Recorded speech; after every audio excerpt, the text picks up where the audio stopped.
Welcome to Duo Coders. Duo Coders में आपका स्वागत है और आज के वीडियो में हम डिस्कस करने वाले हैं about the CI/CD, that is the CI/CD pipelines. Let's begin. तो गाइस मैं आ जाता हूं वन नोट पे जहां पे अपन स्टार्ट करते हैं अबाउट द CI/CD।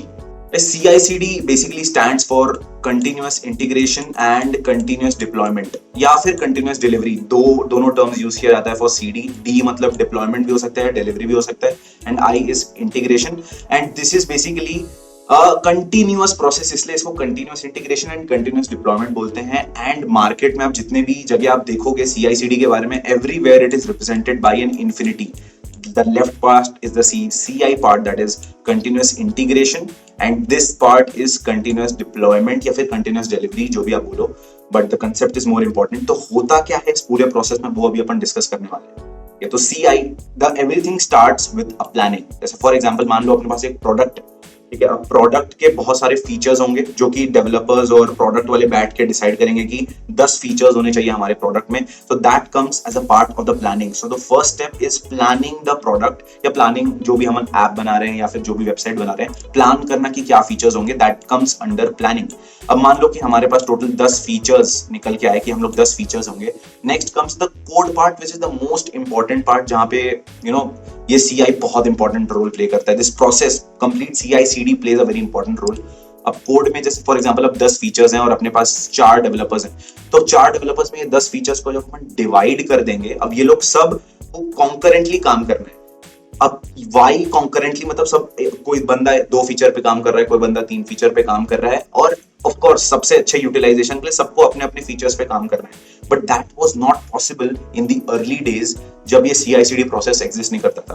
पहले होता ये था, जब ये प्रोसेस ही नहीं था या फिर पाइपलाइनिंग ही नहीं थी, तब हुआ ये करता था कि एक हमारा मेन किसी भी प्रोडक्ट का, जैसे for example let's say Amazon, हम Amazon पकड़ लेते हैं, तो Amazon का एक मेन प्रोड सर्वर यानी कि एक मेन प्रोडक्शन सर्वर होता था और इसमें होते थे कोड फाइल्स। अब मान लो कि कुछ नए फीचर्स आए हैं जो हमको Amazon में इंक्लूड करने हैं और उनके पास भी 4 डेवलपर्स हैं, तो होता यह है कि मेन कोड, अब मेन जो सबसे लेटेस्ट कोड है वो सबके पास है इस टाइम पे।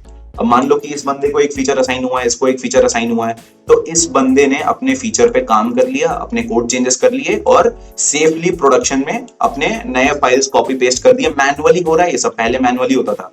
कॉपी पेस्ट कर दिए प्रोडक्शन सर्वर में और वो फिर वहां पे चलने लग गया और सेफ था, देयर वाज कोई फटा नहीं कोड।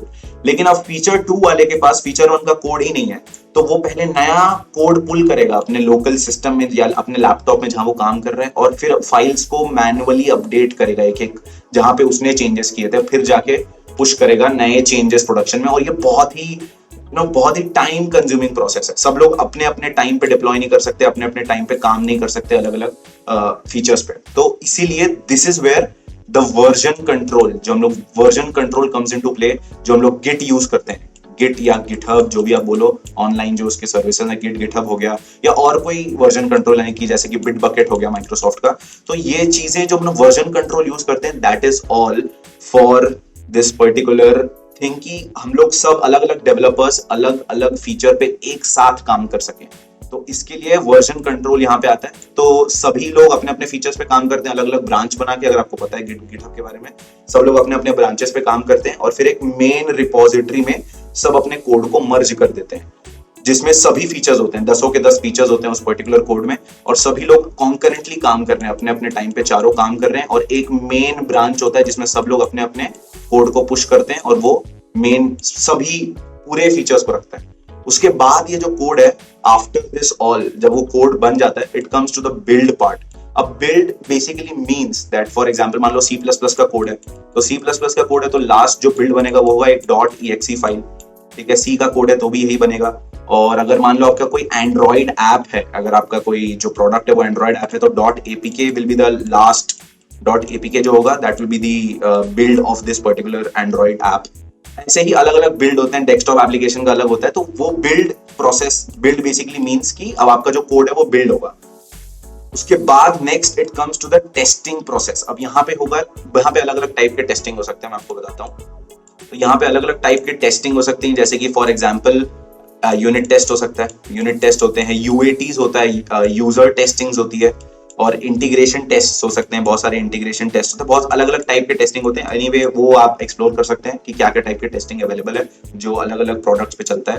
तो यूनिट टेस्ट तो होता ही है, इंटीग्रेशन टेस्ट होते हैं, यूजर असेसमेंट टेस्टिंग होती है जिसमें एक्चुअल यूजर्स टेस्ट करते हैं प्रोडक्ट को, मतलब जो ऑफ कोर्स डेवलपर टीम से रिलेटेड होते हैं बट एक्चुअल यूजर्स होते हैं, तो वो टेस्ट करके देखते हैं। तो ऐसे पूरी टेस्टिंग फेज होती है, और जब एक बार अप्रूव हो जाता है कि एवरीथिंग इज वर्किंग फाइन, सब फीचर्स सॉर्टेड है, तब जाके इसका एक लास्ट एक और बार ये बिल्ड होता है जिसको रिलीज बिल्ड बोलते हैं। ये टेस्ट बिल्ड होता है जिसमें भी सेम कोड ही होता है but it is a test build जो भी अभी टेस्ट होगा, और जब टेस्टिंग हो गई है तो फाइनल एक रिलीज बिल्ड और बनाया जाता है, और रिलीज बिल्ड बनाने के बाद जो वो लास्ट बिल्ड होता है वो डिप्लॉय होता है मेन प्रोडक्शन सर्वर पे, जहां पे एक्चुअल यूजर्स जो उस प्रोडक्ट को यूज करने वाले वो वहां पे, तो वो लोग उस कोड को, उस एक्चुअल प्रोडक्ट को वहां पे एक्सप्लोर कर रहे होते हैं।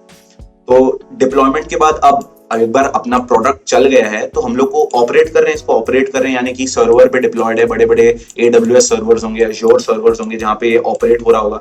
अब इनके लॉग्स होंगे, कोड के अंदर हमने प्रिंट स्टेटमेंट्स लिखा होगा, लॉग्स लिखा होगा कि सब सही से काम कर रहा है कि नहीं, ये फंक्शन चला था कि नहीं, वो वाला कोड काम किया कि नहीं, उसके लिए हमने लॉग्स लिखा होगा। तो वो लॉग्स को मॉनिटर किया जाता है टेस्टिंग टीम द्वारा कि हाँ सब सही चल रहा है कि नहीं, कहीं कुछ एरर तो नहीं आ रहा, कहीं कोई 401 लॉग तो नहीं आ रहा कि अनऑथराइज्ड है या यूजर एक्सेस ही नहीं कर पा रहा है, ऐसे कोई एरर्स तो नहीं आ रही है, उनको मॉनिटर किया जाता है यूजिंग दी लॉग्स। बहुत सारे अलग अलग टूल्स होते हैं इसके लिए, जैसे एक बहुत फेमस टूल है Datadog which is used for monitoring the logs of a particular product.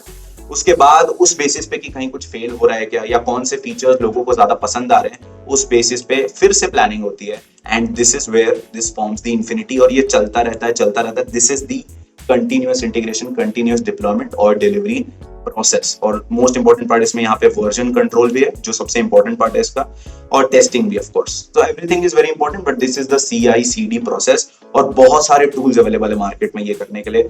ठीक है, तो CI/CD के लिए सबसे पहले गिटहब खुद एक CI/CD टूल प्रोवाइड करता है which is called GitHub actions. ठीक है, गिटहब एक्शंस आप सर्च कर सकते हो, गिटहब में एक एक्शन टैब होता है जहाँ पे आप खुद के स्क्रिप्ट्स लिख सकते हो, custom scripts for doing the CI/CD, कि जैसे कोई नया कोड पुश हुआ है गिटहब में तो ये पूरा प्रोसेस चला दो, बिल्ड कर दो, टेस्ट कर दो, रिलीज कर दो, डिप्लॉय कर दो, everything can be written in the form of YAML। अगर आप चाहो तो मैं आपको दिखा सकता हूँ कि कहाँ पे एग्जैक्टली ये होता है। Let me show you. मैं अपने गिटहब पे जाता हूँ, फिर गो टू गिटहब, मैं अपने किसी पर्टिकुलर रिपोजिटरी में अगर गया तो this is the actions tab जहां पे हम खुद के कस्टम स्क्रिप्ट्स लिख सकते हैं और बहुत सारे अलग अलग यहाँ पे स्टेप्स ऐड कर सकते हैं फॉर डूइंग जब सिक्योरिटी चेक्स या फिर और भी जो भी हमको प्रोसेसेस करने हैं basically. So that is GitHub actions. और गिटहब एक्शंस के अलावा और भी बहुत सारे टूल्स हैं। बहुत ही फेमस टूल है जेनकिंस जो कि सेम CI/CD करने के लिए हमको हेल्प करता है। बहुत सारे UI बेस्ड है तो आसान होता है एक नया जेनकिंस पाइपलाइन बनाना।